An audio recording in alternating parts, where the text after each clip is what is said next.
time is of the essence. So fast, face drooping. Ask someone to smile. See if the side of their face or their smile is, normal. Yeah. Arm. The arm. There we go. Yep. Have them raise both of their arms. If one is a little weaker, that's a sign. That's something to be mindful of. Okay? Speech. If the speech, there's difficulty talking, slurring and stumbling over words. It's another thing to be mindful of. And then time, call 911. Yes. Call.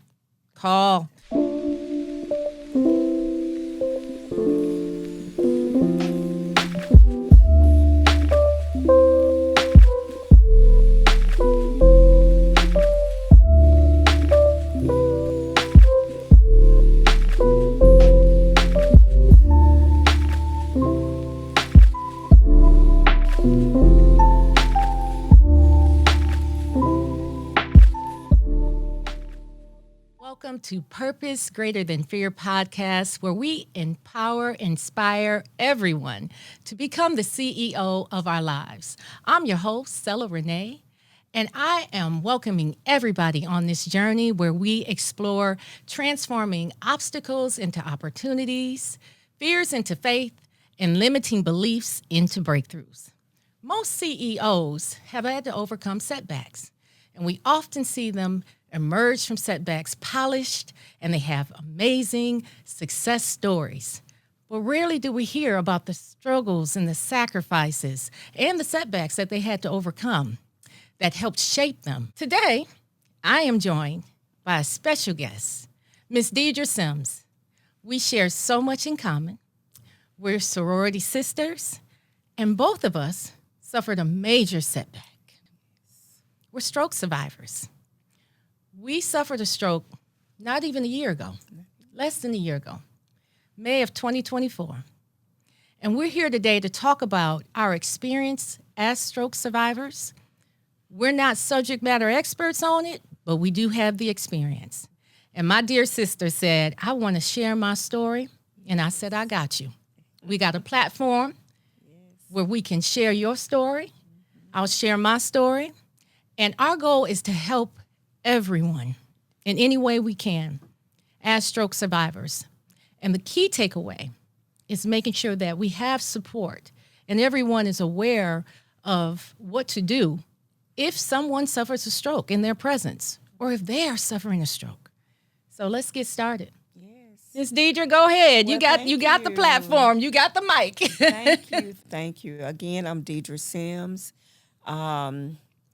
I am now I can say it out loud, a stroke survivor. Whoever thought that would be on my resume of life, but it is. And I'm just so grateful to you, my sister, for this platform to share my story. I just always say God has a way of working things out. Yes. And he knew this day was coming. He knew the time that you and I suffered this stroke, we would connect. Mm-hmm. Mm-hmm. We would connect at the right time and at the right place. So thank you again for inviting me to share my story. Like you say, it was not even a year ago, and I really, really thought that day would have been my death date. But God said, it's not your time. I've got work for you to do, more work for you to do, because I'm already working for him. Mm-hmm. So more work for me to do. And I'm so appreciative of him being in my life, and I'm having him as my head of my life. But yeah, that day I will never, ever, ever forget it. Now, I forget some things since then. And it's amazing the things that I remember and the things that I no longer remember. But that's one day, May 7th of 2024, that is embedded in my memory. It was a shock. Yes.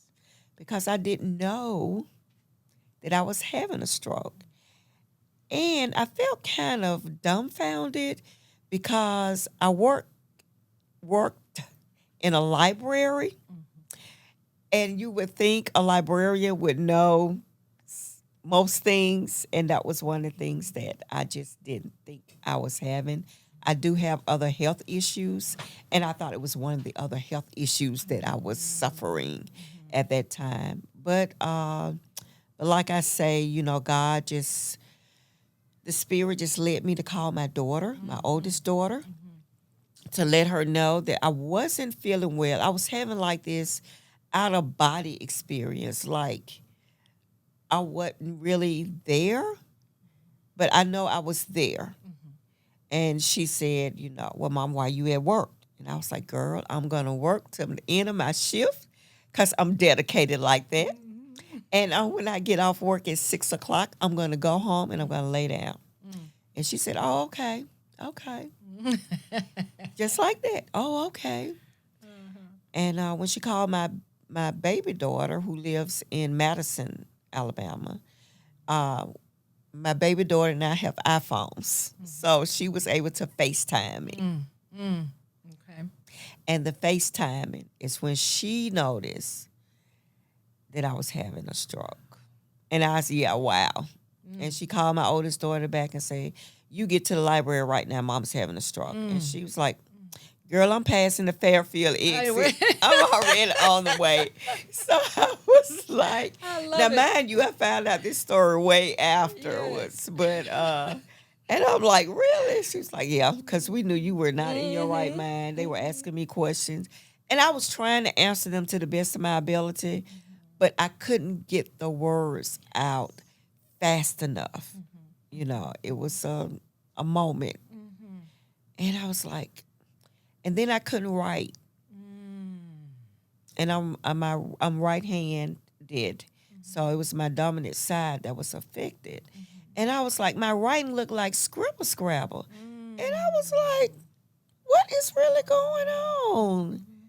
I just didn't know. I kept dropping my phone. I had a little pop socket on the back of the phone, and it just kept sliding. It just kept falling out. And I'm just like, okay, I got butterfingers today. Like, really? Really, phone? So I put it in my back pocket, and when I reached in my back pocket to get it, it would fall on the floor. Just those were the signs that I was, having, and just not knowing that it was a stroke. But my daughter did get to my job, and I was in the break room trying to eat lunch, and I forgot my spoon at my desk, and so I just ate the fruit, and I couldn't eat nothing else because I ate the fruit with my hand. And she was like, "Call 911." Call 911, and I'm begging her not to do that. I'm gonna be fine, and she did, and I understood that they had called my husband, and I didn't want to bother him. I try not to bother him because I know he has stuff to do. And so they called him. He was en route. My son was across the street at the bank. Wow.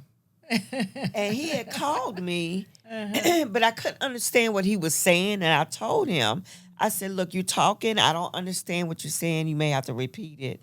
But he was across the street at the bank. So when when the fire truck came, the fireman came, he saw them bring me out of the library, and he was like, that's my mama. And he came across the street to see what was going on. And the fireman was like, one was looking in my eyes, and the other one was taking my blood pressure. And I was like, y'all, if y'all just let me eat my lunch, I will be fine. I'm good to go. Just Right. let me go. This is really nothing. I just need to eat. And so the fireman said, your blood pressure is 200 and whatever, over 100, and it was really high. And then I heard him say, the one that was looking in my eyes, that my eyes were dilated.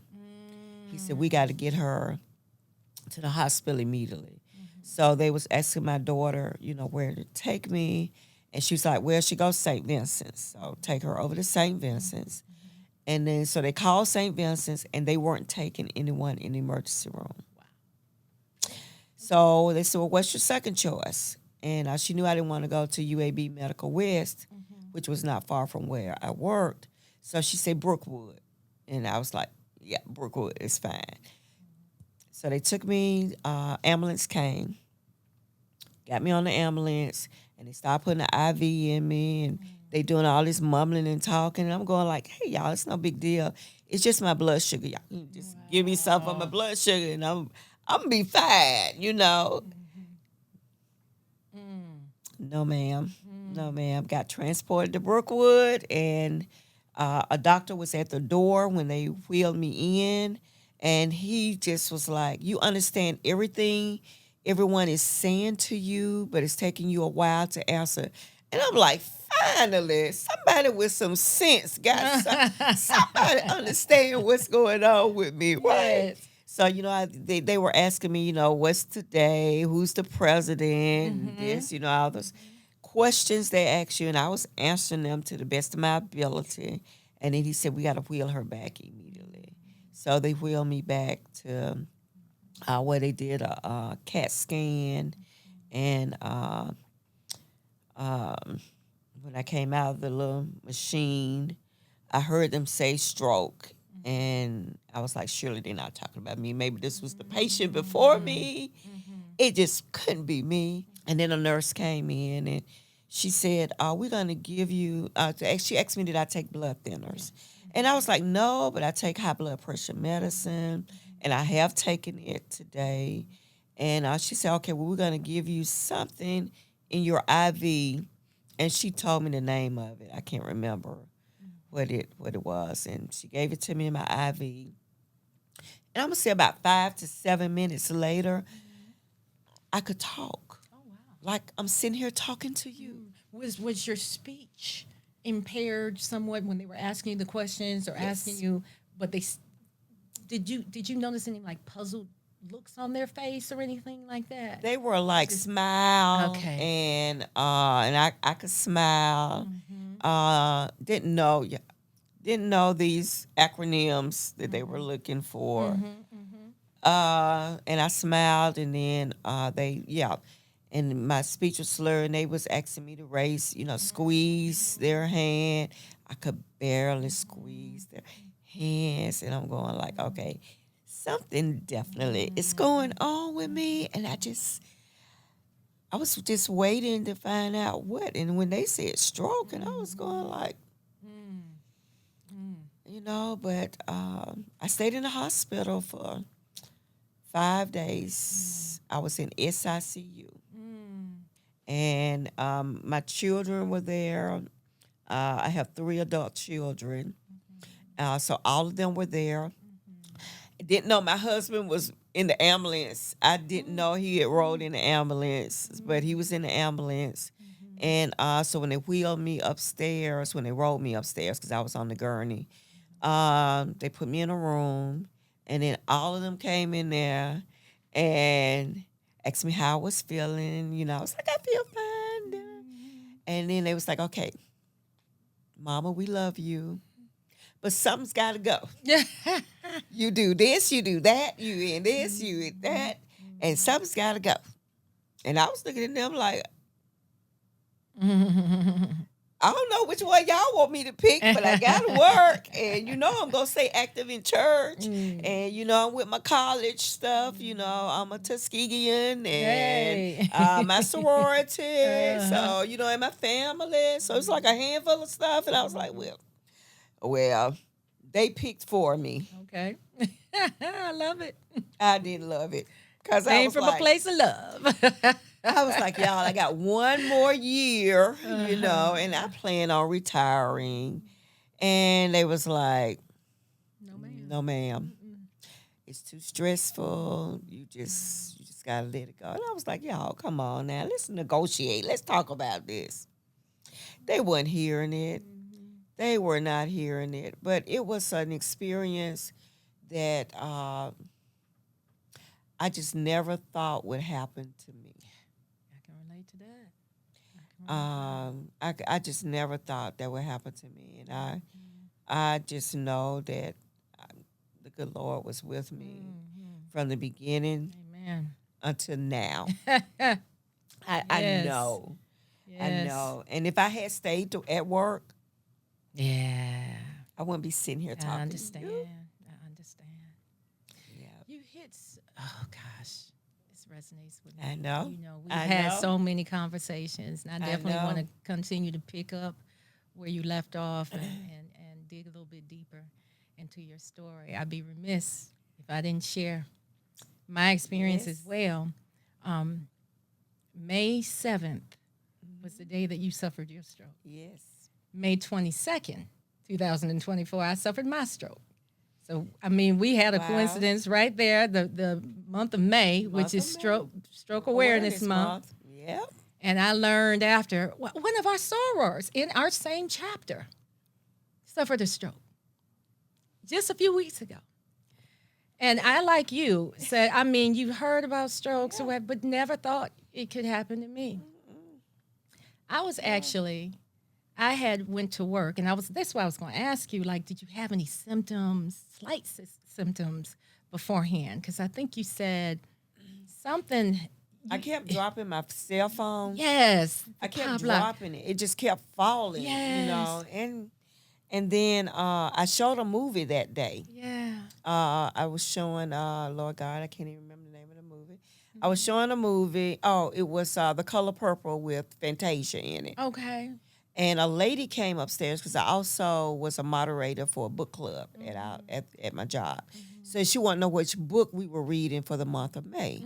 So I was trying to write the name of the book down, and I was like, this is not how I write, man. I was like, what is going on? So, Yeah. those were signs all along. And then I couldn't really get the words out. I was trying to say. I was like almost speechless. Well, and it's funny you mentioned that because I too suffered some weakness on my right side, my right hand. I was drinking coffee. I had coffee every day at that time. And I had went to an event, and it was my first time volunteering. So it was a big deal, big tournament here in Birmingham, Alabama. Every year they have it, and I was volunteer. So I felt so special and so privileged. And, I'll never forget, at the start of the event, I looked down and had coffee on my shirt where I had spilled some coffee and didn't even know it, right? So I got it off and, kind of blew that off like maybe it's just my nerves. I was overexcited. But after that, a few weeks later, I'm at work, and we had a meeting, and I was talking to someone and looked down at my notepad, and there were drops of coffee. And I'm like, God, did I drop coffee again? Come on now. What's going on? Right. And I kind of shook it off and said to my colleague, I've been dropping stuff lately. And now, mind you, I work around nurses and clinicians. Okay. And she's like, Okay. hey, I mean, have you had any shaking with that? I remember her saying something, but she had paused for a second. Her antenna went up. And so we went back to our office, and everybody was going down for lunch, and someone asked me, hey, you want to go down? We're getting ready to have lunch. And I said, no, I got a few things to do. And I was actually planning on working on something for an event that I was having, a tournament, golf outing for another organization I was in. And I was like, well, I need to go check out these greens and make sure they're still in good shape. They recently fertilized, and I'll do that on my lunch. I'll go snap a couple of pictures and make sure I can come back to the committee and say we're good to go. Ran out to the golf course. Love this golf course. Okay. And everybody that works there, and they let me get a cart. And, I had on my little heels and my little skirt. And I said, I'm coming right back. I'm just taking a few pictures of the holes. And they told me, pointed out which holes to take a look at that had some slight damage as a result of fertilizer, but it was still playable. So I'm just feeling good. It was a beautiful day. People are out there golfing. I'm like, yes, the tournament is on. I'm going to snap these pictures and share it with the committee. I got to hole 3. And I said, okay, I'm sitting in the cart, and I'm like, I'm about 20 minutes in. I, only took a few pictures. Wasn't there that long. But I'm like, get out of the cart. I remember thinking to myself, telling myself, you're sitting here smiling at your camera, happy. Move. And I couldn't move. And I'll never forget that because I was like, why am I just sitting here? I remember thinking that.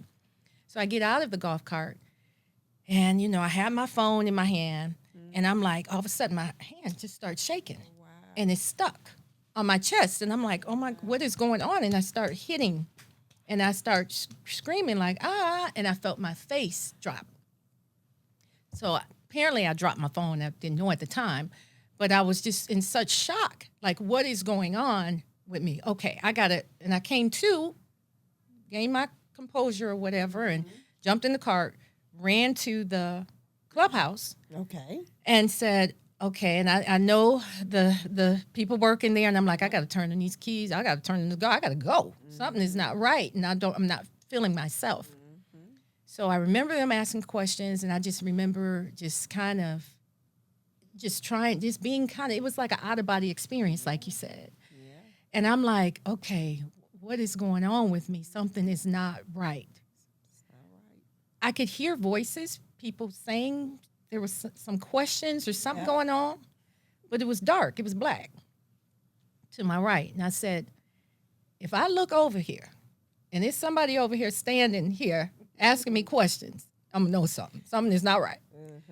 I turned my head and saw Miss Charlotte, and she's talking and asking questions. I said, oh, my gosh, Lord, what's going on? I remember I got to get out of here because it wasn't the same experience. They were looking at me like, what is wrong with you? You know, and I'm used to being jovial and everybody, hey, how's it going? You know, Marcella. And so I turned and I couldn't walk. It was a bench right there at the counter, and I fell on the bench. And I'm thinking like something is not right. I kind of tripped back and I'm like, gather yourself, get yourself together. You got to get out of here. Well, like you, I'm dedicated like that. Yep. I'm on my lunch, but I'm going to be a little late coming back from lunch. So let me go on and call let me text her and tell my manager I'm going to be a little late coming back from lunch. Reaching to the purse, I'm like, where my phone at? Dropped it on the course. Okay, let me pull out my work phone. Just got a new one. Don't even have all the contacts in there. So I'm typing. Miss Charlotte comes. She eased her way on down to the bench next to me, and she's still looking at me like that. Baby, what? And I'm like, I'm trying to talk. Now I'm trying to tell her my phone is on the course. Right. She like, couldn't get it out. baby. I'm like, something is not right. So I said, let me type and let her know I'm gonna be late. 8, capital NT. What in the world is going on? It's I can't funny now, text. but it wasn't funny then, right? And mind you, Miss Charlotte's asking me, are you okay? And I'm like, I don't know what the world is going on. And so I was just like, hey, Siri, talk about technology and FaceTime where your daughter faces. Hey, Siri, call Connie. Because my sister and I talk every day. She lives in Michigan. I live in Alabama. But it's like, we just sit on the phone and mosey around the house and everything else. Just silence. But we connected like that. And of course, in typical fashion, she answers the phone talking. And I'm like, hey, Connie, something's not right. Yeah, girl, something blah, blah, blah. I done did this. She just holding the conversation. Call Daddy. And then Miss Charlotte got the phone from me. Mind you, I didn't realize Miss Charlotte had already called 911 when she knew something wasn't right with me. She said, I wasn't going to let you get in that car and leave out of here like that. So she called 911. So I remember giving her the phone and sitting there like, come on, Marcella, get yourself together. Oh, ambulance is here. Paramedics are here. Somebody must have fell out on the golf course. I'm thinking to myself, wonder who they here for. They come mosey on along into the office and sit next to me on the bench. And the guy that you said was looking at you, I guess they have different positions. They must because do. he sat next Yeah. to me. I'm like, this man is Right. staring at me so stern. Exactly. And another, it's probably about 4 or 5 of them. Yes. The other one was talking, and I'm like, I left now. I talk with my hands. I'm trying to get him. He's like, okay, yes, okay, ma'am. And this other was just sitting there staring at me. I'm like, this is awkward and eerie, you know. Exactly. So mind you, they finally, I believe they took my blood pressure because at one point they finally just said, come on, get up and let's go. And so they, I was like, oh, my car is here. I said, oh, they started crowding around me. I said, I'm just going to go in peace wherever they take me. And so they put me in the ambulance, and I remember them shooting something in me, give me an IV in the ambulance. Yeah. And then they took me to Grandview. Okay. It's the nearest hospital. Okay. By this time, Miss Charlotte and Connie, my sister called my kids, and they said at first they wouldn't let them back. So I guess during this time, they had took my CAT scan. Okay. And when they took the CAT scan, and my eldest and they were like, we coming back. They got back there with me, and they were asking all the questions that needed to be asked. Okay. I do remember him saying, "You're having a stroke. It's affected your speech, and you have blood clots in your, and we have to remove them from your brain." Oh, wow. And my youngest said, "You were doing this, and you were trying to talk, and your voice was slurred, and nobody could really understand." It was just. I don't get sick, generally speaking. I never like had, that. not like that, Not to like that that. degree. That's right. So they transported me to another hospital, and they performed brain surgery that day, emergency brain surgery. My cousin had drove. The whole network was called. Everybody in the web was on the phone and en route. She came down from Atlanta and made it down there, and I had family here. My cousins here where they were. And I remember coming to at one point, but they said I was coming to and looking around and I couldn't talk. And they said I wasn't moving my right arm. And the doctor at one point came out and said, "We got good and bad news. We got some of the clot, but there's still some there." God is good. Yes. Like you said. I remember them asking me questions. Yep. And I was in ICU too. And at one point I just remember being bold up there, like, "Lord, first of all, I'm a talker, God. So what am I gonna do if I can't talk? And how am I gonna use my voice to inspire and empower others? That is my gift." And so I remember them asking me questions. I got tired of the speech therapist coming in there. She would ask me a question. They wouldn't even look up some days. And one day she came in, and I'll never forget. It was just me and her in there. And she asked me the questions, and she said, "Who's the president?" I said the president. Then she said, "When is your," and I said, I remember, because the disconnect was, I knew what I was saying in my head, but it wasn't coming out. At one point, I was just babbling on her, and I just said, I can't say it. Yeah. But when that moment hit, she looked up and I looked up, and we were like, she said, "Oh, God." She said, "Yes, you're recovering so well." We were both happy. And so I'm just thankful for God and the people He placed in my life. Oh, yeah. The doctors and everyone. Dr. Sharma, I tell him, "You saved my life," because they said, we don't, at the hospital I was at, we don't perform the brain surgery, so we have to send you to where in the brain. Yes. Mine was in my neck. Oh. And it was going up to my brain. And I found that out later, that it was a clot on the side of my neck. And actually, I saw a picture of it, and I was like, wow. So it was going up to my brain, and yours was already in your brain. And just to think about it, because I think about people that have aneurysms, and that's come from blood clots. I'm not a doctor or nurse either, but I've heard of stories of people, that have aneurysms. And I was like, there goes. Yeah. Could have been. And, nobody left my side. If it wasn't my daughter's there, it was my husband was there. Somebody was always there with me. And I think, I'm grateful for that, because I couldn't remember a lot of things that they were saying to me, And that wasn't like me, I'm the one that used to be the planner. I'm the one that coordinates stuff. I'm the one to make sure it get implemented. I was a together person, and all of that has just changed in a day. And it's like, no, I can feel when something isn't right, but what can I do about it? Because my mind, my cognitive is just whack right now.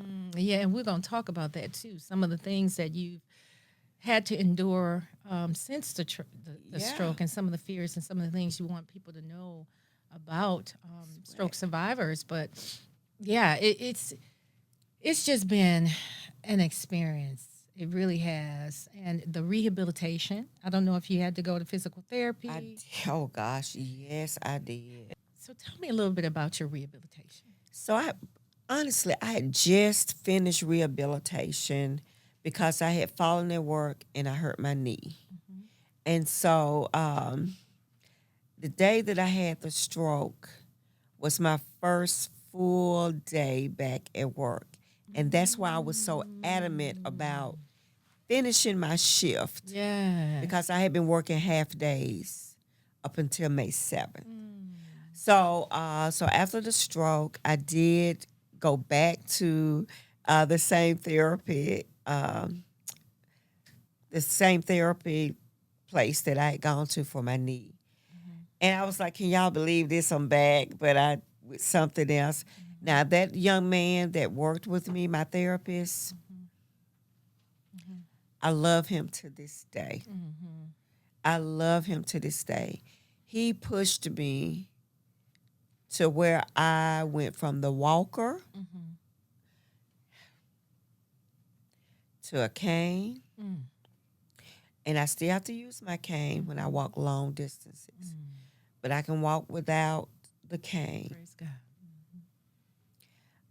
The strength in my arm, oh gosh, I still do home therapy because I still have trouble reaching my arm behind my back. So the therapy is still ongoing, but it's just at home. Yep, it's at home, and it helps. I have my husband bought me little grippers to get the strength back in my fingers and in my, I was just thinking, I was like, oh God, who would have thought I would be? Yeah. What about you? Yeah, What about your same therapy? therapy. I went to physical therapy within a week after being released from the hospital. I was in it for 4 weeks. I went back to work too soon in hindsight. I went back to work a month after I was released for physical therapy. And so, just all of this has been a journey, I think, for both of us based on our conversations in terms of patterns and things that we didn't realize we needed to be more mindful of, the overstimulation. Yes. But we talked about the acronyms. You alluded to that earlier. Right. And FAST. Right. That's one of the reasons why I really wanted to do this podcast today, is share our story, but also just help inform others in the public, family members, whomever. People could be having a stroke in your presence. Co-workers. I mean, according to the Centers for Disease Control and American Heart Association and their division of the American Stroke Association, people are having strokes every 40 seconds in America, right? And we're in the stroke belt. You got the Bible Belt, the Black Belt. It's a stroke belt as well. Alabama is one of those states that's part of the stroke belt. Well, we have a higher incidence of strokes and mortality related to strokes. So we need to be made more aware because, like you said, we never thought we'd have a stroke. And I'm sure our family members never thought we might have a stroke, no matter the age. Right? But fast, face drooping, arm weakness, speech difficulties, time. As my Dr. Sharma, and I'm going to share a clip. Anyone having a stroke, you notice one side weakness. So any weakness with the speech issues, that means they are having a stroke. The blood flow to the brain is stopped. And what you want to do is call 911 and come to the ER. Because that's where we can consider IV medication, clot buster medication, or people just like you, we can go in and pull the clot out and help. So anyone, I think most of the time it's the family members who notice that their mom, dad, uncle, aunt, all of a sudden they became weak on one side, not talking. So those are the signs that they are having a stroke. Chest pain, everyone knows it's a heart attack, but stroke is silent. Stroke is more, they become weak and they stop talking. So that's where, don't try to come yourself, call 911 because paramedics can evaluate, start some treatment right there, and then you come to the ER. The acronym is FAST. So F for face weakness, A for arm, S for speech, and T is for time. Yes. So time is brain. Call 911, come to ER. Thank you, Dr. Sharma, for saving my life again. It's important that we remember that time is of the essence. So fast, face drooping. Ask someone to smile. See if the side of their face or their smile is, normal. The arm. There we go. Yep. Have them raise both of their arms. If one is a little weaker, that's a sign. That's something to be mindful of. Okay. Speech. If the speech, there's difficulty talking, slurring and stumbling over words. It's another thing to be mindful of. And then time, call 911. Yes. Call. Because I think with that medication, it's what, 3 hours 3 or so? hours. Yes, Yeah. they have Yeah. to. That 3 can hours. help prevent That's right. ongoing That's right. or permanent Damage. damage, right, as a result of the Yep. brain Right. cells that are dying. Yep. So it's important that you remember that acronym. Again, check out all your resources. Go to the CDC, Center for Disease Control website. Review the material, the American Heart Association, American Stroke Association. Read it. It's a lot. It's not even a lot. You can digest it because they have a lot of different job aids, tools, and information that can help you. But I say it's a lot of information out there if we would take advantage of the resources and information and education that we have at our fingertips. It's important. Okay? It's so important. So I really wanted to share our platform today to impart that.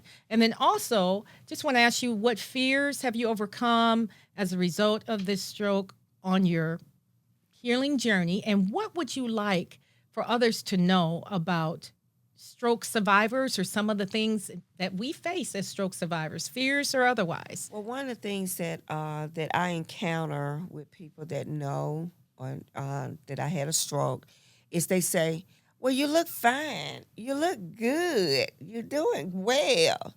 That's external. I mean, my cognitive is so off balance, and and I know my husband would say I'm spinning, like the little thing on your phone and it starts turning. Well, yeah, I be spinning, and I don't remember a lot of information like I used to. I think my biggest fear is for me that it'll happen again. Yeah.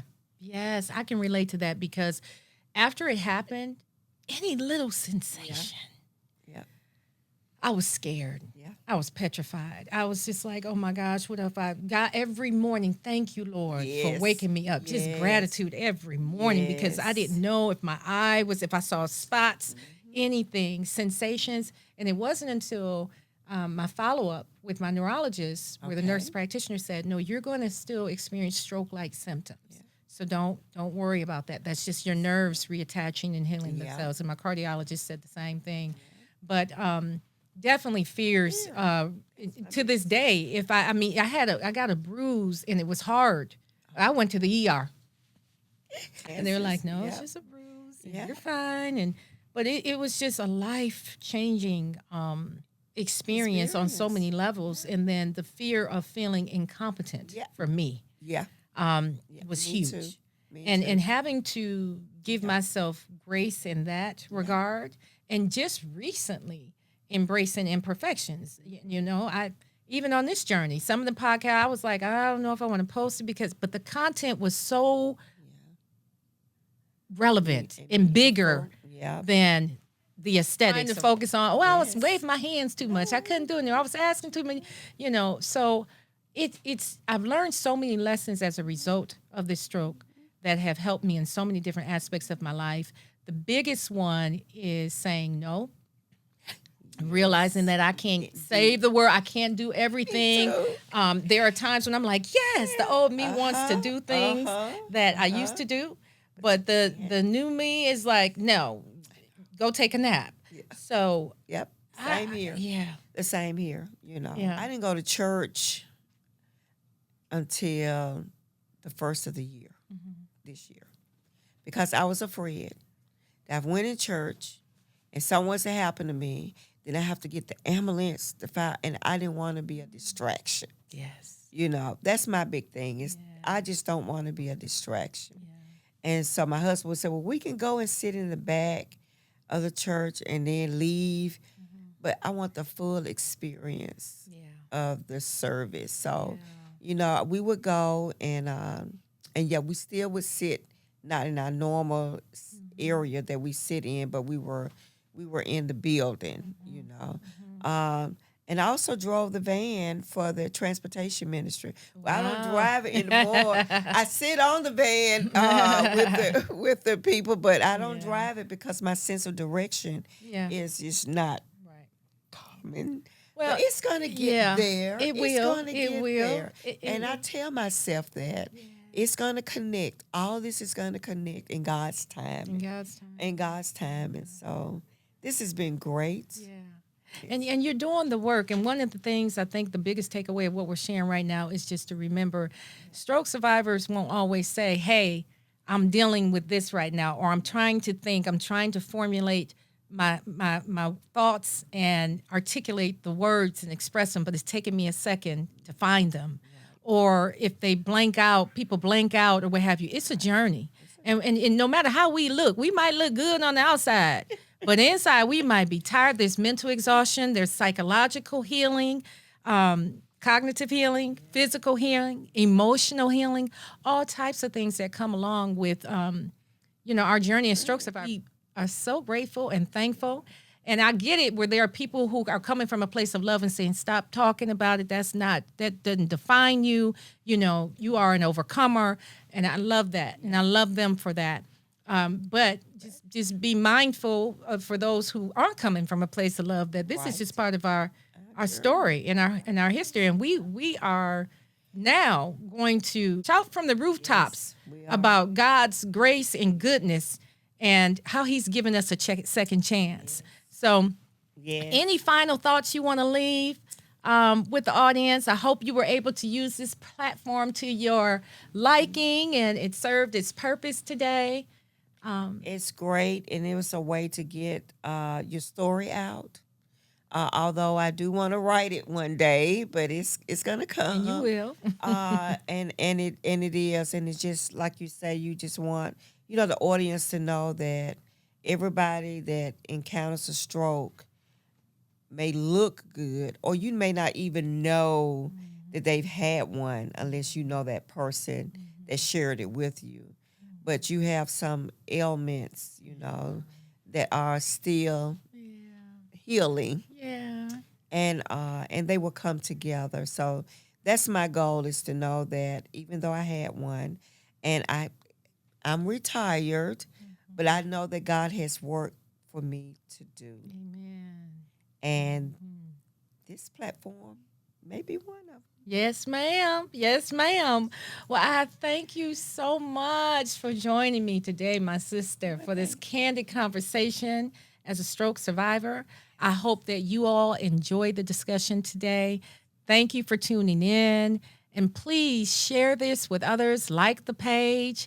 We want to get this message out about FAST and about just making sure that we do what we can when it comes to strokes and stroke survivors and those who might be, hopefully don't have a stroke someday, but you may be in the presence of someone that's suffering and might need immediate help. So thank you again. Keep those caregivers in your prayers as well. There you go. All right. Purpose greater than fear. Always.